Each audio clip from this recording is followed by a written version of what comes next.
माझ्या किचनमध्ये सर्वांचं स्वागत। तर आज आपण पाहणार आहोत दुधी भोपळ्याचे लुसलुशीत आणि पौष्टिक असे पराठे कसे बनवायचे।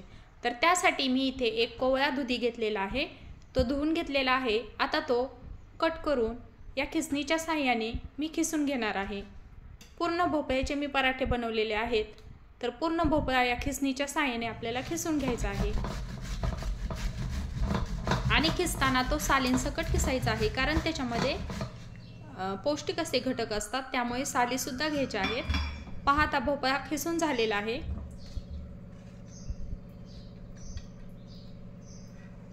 आता याच्यामध्ये मी 3 प्रकारचे पीठ वापरलेले आहेत। गव्हाचं पीठ थोडंसं जास्त घेतलेलं आहे आणि ज्वारी आणि बेसन पीठ हे चवीपुरतं घेतलेलं आहे।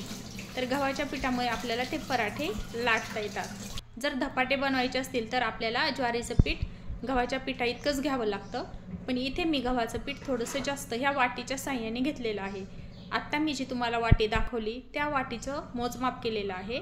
तर इथे साधारणपणे 3 वाट्या मी गव्हाचं पीठ वापरलेलं आहे। 1 वाटी ज्वारीचं पीठ घेतलेलं आहे आणि 1 वाटी बेसन पीठ वापरलेलं आहे। बेसन पिठामुळे पराठ्याला छान असा खमंगपणा येतो। आता इथे भरपूर सोललेला लसूण घेतलेला आहे, थोड्याशा हिरव्या मिरच्या घेतलेल्या आहेत, मीठ आणि काही कोथिंबीर ही काड्यांसकट घेतलेली आहे। याचा आपल्याला मिक्सरला वाटण करून घ्यायचं आहे किंवा ठेसा करून घ्यायचा आहे।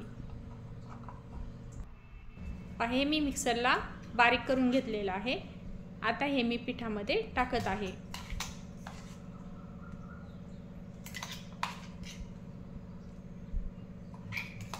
कोथिंबीर वरून टाकली तरी छान लागते।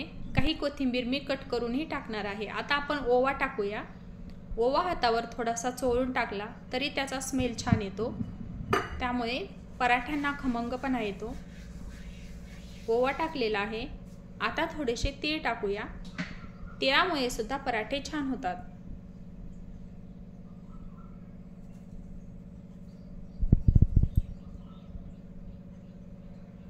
आता मी इथे बारीक चिरून घेतलेली कोथिंबीर टाकत आहे।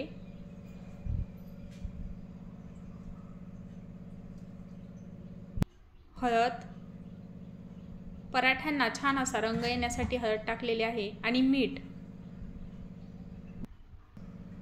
थोडंसं बेतानेच टाकूया, कारण अगोदर आपण मिरच्यामध्ये सुद्धा थोडंसं मीठ टाकलं होतं।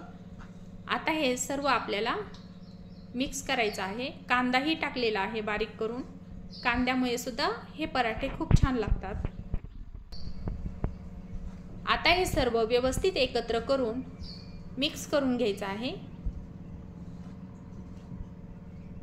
पूर्ण हे मिक्स झाल्यानंतर थोडं थोडं पाणी टाकून याचा आपल्याला गोळा करून घ्यायचा आहे। पहा इथे दुधीमुळे पिठाला ओलसरपणा आलेला आहे। पाणी न टाकताच ते थोडंसं ओलसर झालेलं आहे, कारण दुधी हा त्याला पाणी सुटतं, त्यामुळे आपल्याला पाणी बेतानच थोडं थोडं करून एकदम पाणी टाकायचं नाही, थोडं थोडं करून टाकूनच आपल्याला हा गोळा मळून घ्यायचा आहे।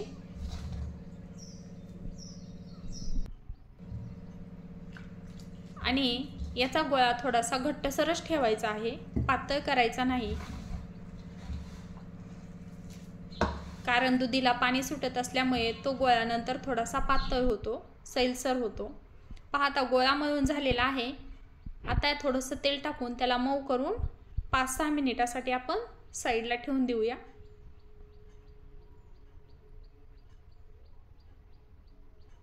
पहा मी घट्ट पीठ मळलेलं आहे आणि आता याला आपण बाजूला ठेवून देऊया।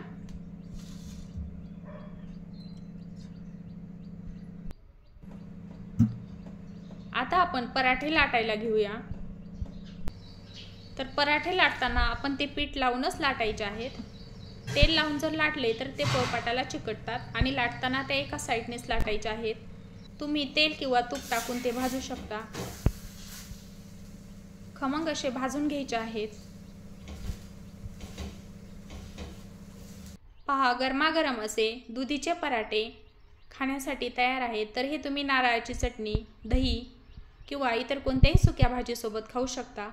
असे हे टेस्टी, पौष्टिक, खमंग, लुसलुशीत पराठे कोणाला खायला आवडणार नाहीत. तर तुम्हाला ही रेसिपी कशी वाटली हे मला नक्की सांगा आणि तुम्ही कोणत्या पद्धतीने पराठे बनवता हे कमेंटमध्ये नक्की कळवा. त्याचबरोबर वेळात वेळ काढून तुम्ही माझा व्हिडिओ पाहिला त्याबद्दल सर्वांचे मनापासून धन्यवाद. आणि अशाच नवनवीन रेसिपी पाहण्यासाठी या चॅनलला लाईक, शेअर आणि सबस्क्राईब करायला विसरू नका. पुन्हा भेटूया नवीन रेसिपीसह नेक्स्ट व्हिडिओमध्ये. तोपर्यंत हॅपी कुकिंग. धन्यवाद. Bye bye.